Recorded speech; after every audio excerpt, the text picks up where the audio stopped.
The United States 24-21, France beating Kenya. Laid out here by Olan Riba and Dylan Stanford alongside former Great Britain England Sevens captain Tom Mitchell. Mitchell, we saw both these sides. They were fantastic getting the job done early doors. Yeah, and that seems to be the theme of the day so far, is how do you get the job done? And actually there's a lot to be said for that. Second weekend on the bounce, it's not always pretty. You're carrying bumps, you're carrying fatigue. It's a case of getting it done, and by any means possible sometimes.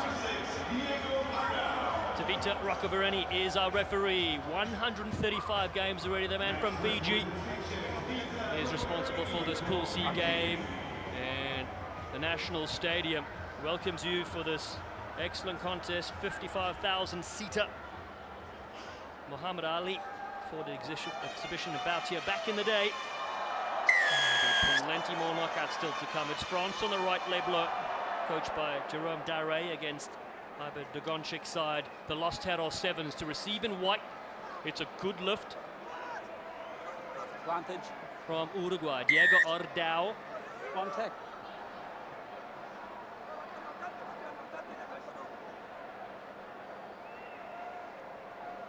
Contact in the air. Picked one in the air. The protection on his face, but not on his ears. Just contact.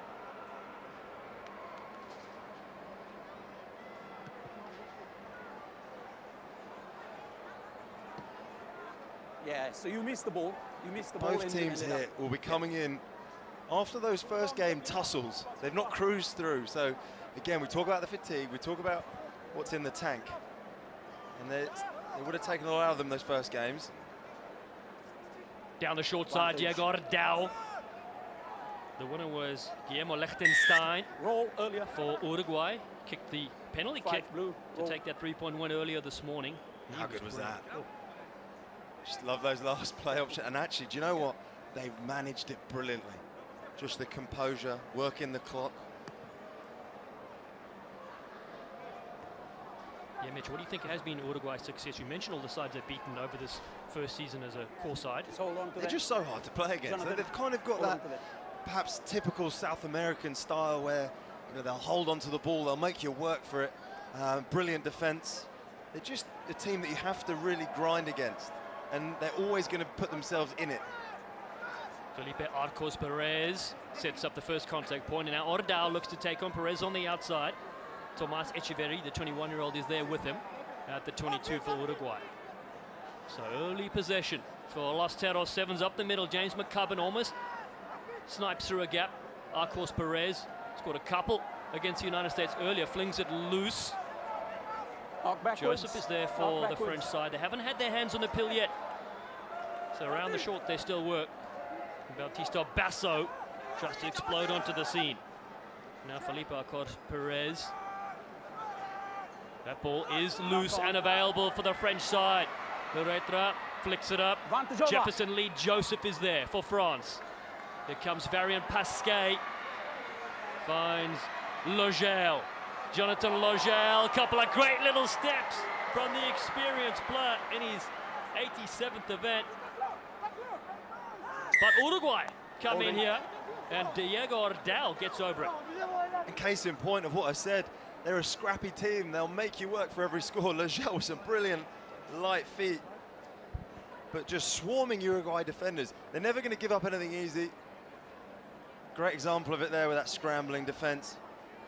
They're also very accurate. It's not just the fight and the mentality, but if you watch their attack, especially, very accurate around the breakdown. That's how they manage to hold on to the ball so well. Accurate with their contact area in defense as well. Saw them at the Rugby World Cup Sevens. They beat Hong Kong, China, Canada, and the USA. Finished 10th in that tournament, but French support here could give the Leblo side a boost when they need it most. Bodies and mind fatigued after last week, and across goes Basso. Viñals had some trouble there. Yeah, he's mugged me right off there. I just talked about their accuracy in the contact area, and he's coughed one up under the pressure of Joseph. France coming into this with hunger, not so much in terms of the narrative of what's going on this season, but I'll tell you what, there's a lot of conversation going on for them about what it means to put French sevens on the map. I had a good conversation with Monsieur Perez Senior, who's actually here as a photographer, Stephen Perez's dad, and he was saying that they're super passionate about that mission for this team. They also host us as well. We're in Toulouse, coming up second year in a row. We'll be in that venue as JP Barak sets off on a run. Of course, they'll host us in the 15s World Cup as well later this year. And then the Olympic Games also. So it's all happening in France, and it's all happening for Varin Pasquet. What a pass back in the inside. Jefferson Lee, Joseph Lee to link with one more. And it does sit up. And around the fringes will be their captain, Paulin Riva, that scores for France, and they're on the ball. Oh, yeah. The onesies are out. Pasquet just looks so calm on the ball. Just playing with the defenders. Big fend in the chest and gets the offload away. Good, well held on to by Joseph. Little bit messy, you might say, Riva scooping it, but that messiness is kind of what's serving them, keeping the ball alive. You go to a breakdown there, Uruguay got a sniff on it, and those guys are alive. They're cheering. Conversion will go to the right-hand side. Now, they played a very narrow game last week, 17-14. And Jefferson Lee Joseph was involved there too with a match winner. Yeah, time is off. Yeah, they got guys that will pop up across the board and put their hands up. See, most of all, skipper, Paul Riva.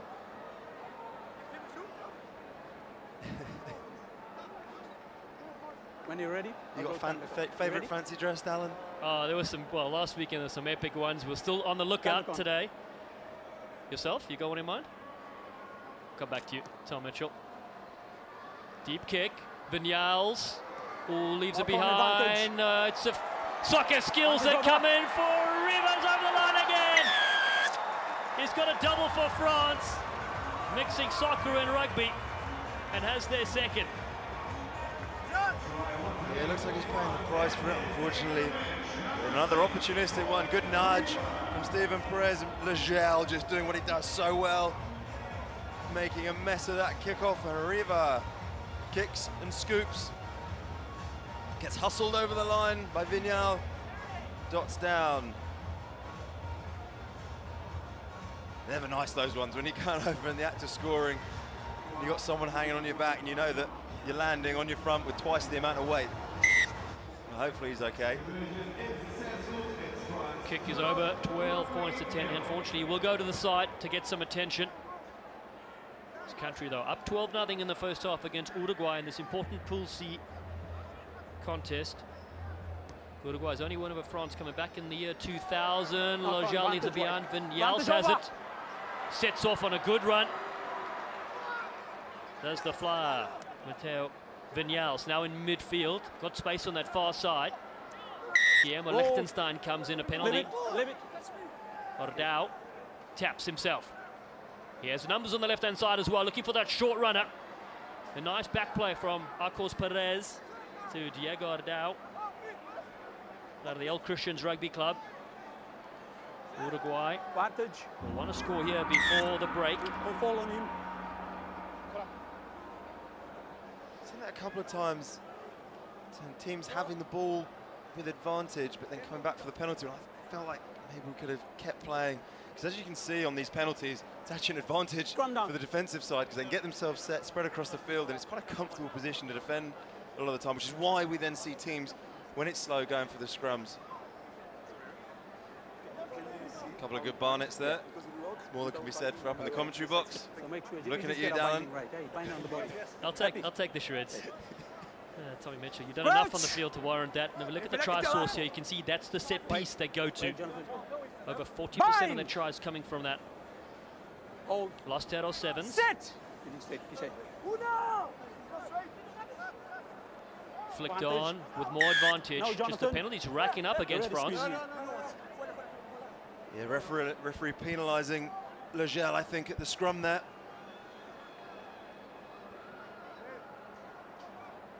Giving them another chance to see what they do. Might go for the scrum again, I suspect. He's stepping forward. Okay. Get a bind up. There's all sorts goes on. Okay. People often think 7 scrums are a sort of formality, but really, there's a lot of nuance to these moments.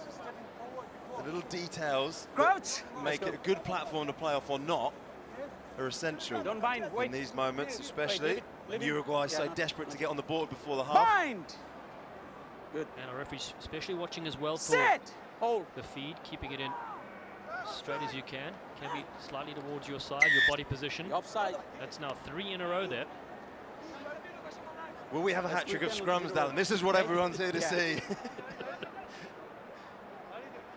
I think that one was against Stephen Perez, the man in shot. The offside we've gone. Ardao wants to get on with things to close out this first half. Basso, Lijtenstein floats one out in front. Oh, this is looking promising for that far corner. Tomas Etcheverry dives in for Uruguay, and they have their first score in this game.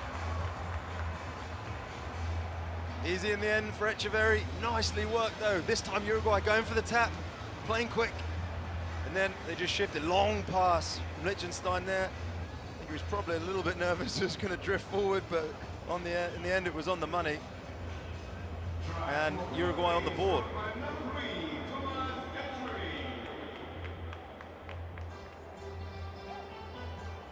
They needed to strike with the half-time approaching. Big left-footed kick. Keeps the flags down, and that is the half-time whistle. Still a close one. It's France that lead 12-5 against Uruguay at the break.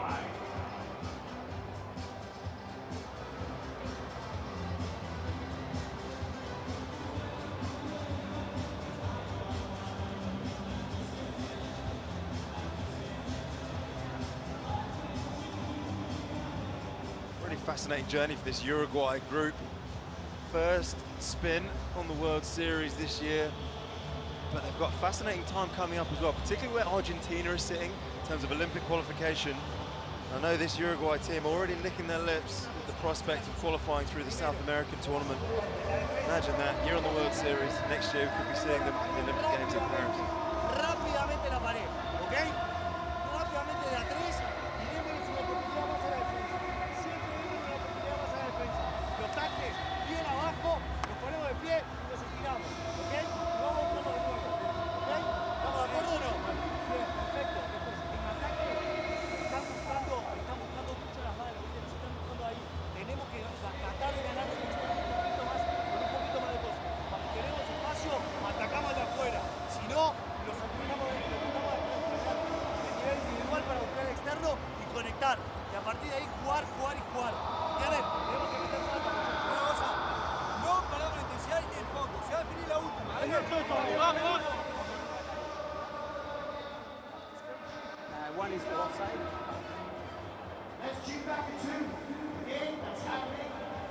The action coming up will be Canada. You can see Isherwood on the left of your screen against Spain, warming up on the right.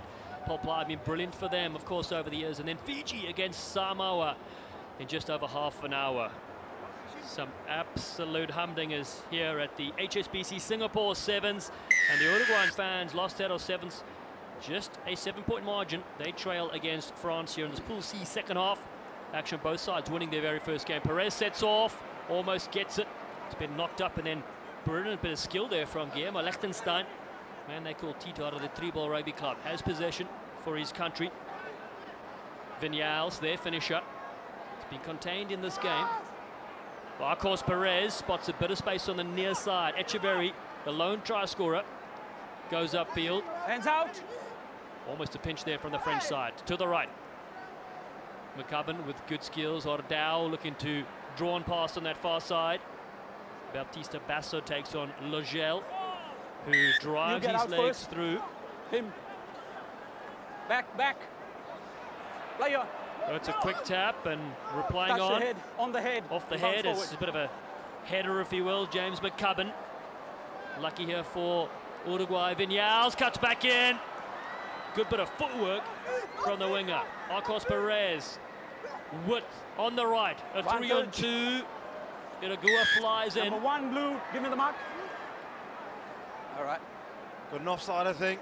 He's paying them forward. Number 1. Thought it was good line Offside. speed from France, but they just jumped the gun a little bit.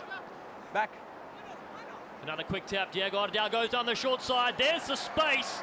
And Bautista Basso scores for Uruguay. A lost 10 or 7s on the board first in the second half. Well, I thought they got away with one early with a bit of a fumble tap, but this time Ardao, no mistake with the tap. They score on the far side. It's another one round the chops. Well,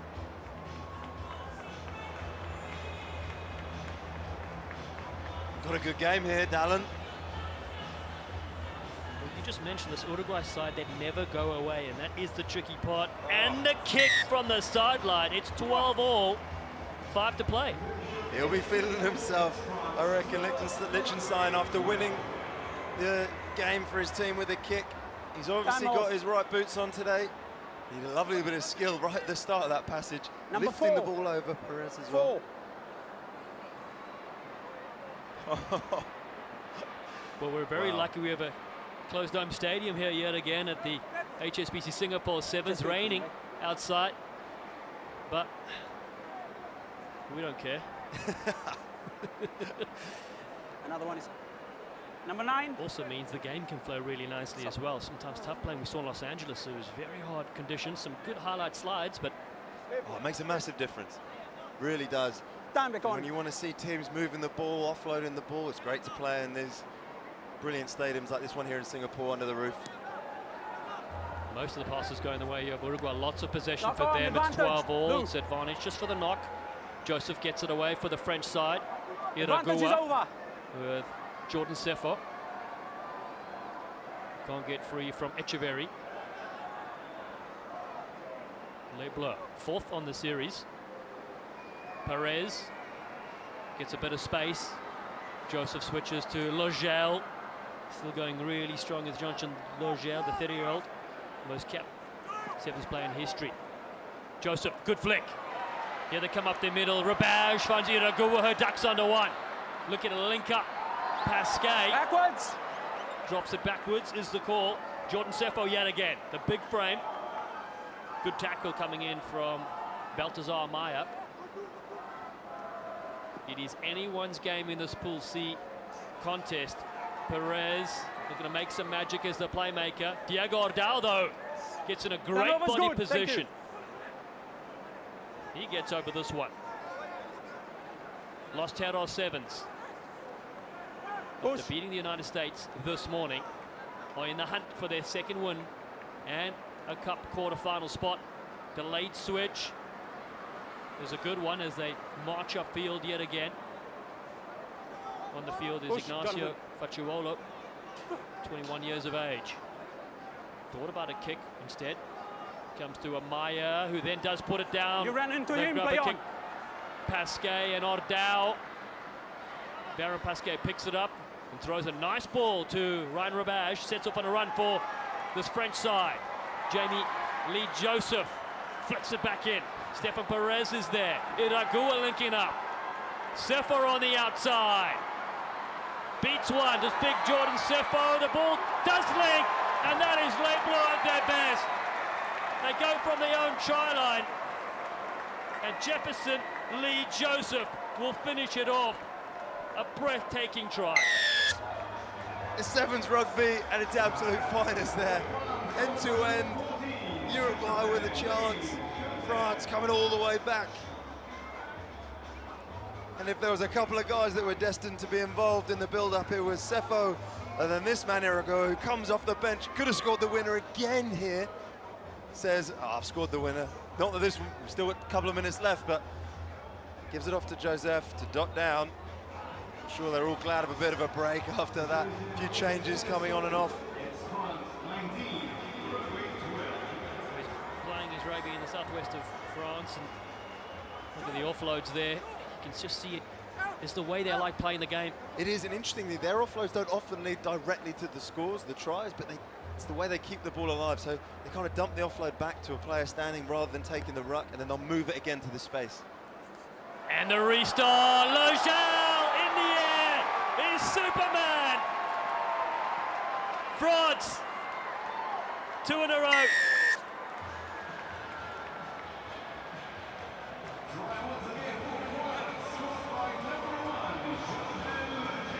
Logel. He talked about him earlier in the game and what a nuisance he is around kickoff time. Well, this one, straight in, Thanks very much. Comes out of nowhere, dissects the two pods for Uruguay, leaves them standing, wondering what happened there. He knows exactly what happened. No dramas. The French hitman puts it up, 26 points to 12. Logia, way back in Wellington 2012 is when we first saw him. Same tournament as me, that same debut, and he's still going. He's not that old either. He's been playing for ages. Well, you're still working in the game, so give yourself some credit on Mitchell. But 26 plays 12. It's just those two tries, the difference, of course. Mateo Viñals for Uruguay. Still another Pool C game for the sides to go. Lost it on the floor. Yeah, and that'll probably be the end for these two. But France, they're just in their groove, aren't they, at the moment? Been so good coming into this second half of the season, especially. And they'll be sniffing another medal. They've had a run on them. Silver in Vancouver, bronze in Hong Kong. They want to add to the collection. Let's go. Yeah, that's right. They started this series well. The first Hong Kong bronze, and you know, I was going to say it's been a long weekend, but we're only a few hours into it. It's early afternoon still. Bind! It is a long weekend here, so Sit! people were leaving work early, of course, on Thursday night. So Uruguay puts it to the side and confirms a victory for France. They're second in this tournament so far. They do enough here to beat Uruguay in Pool C and are victorious by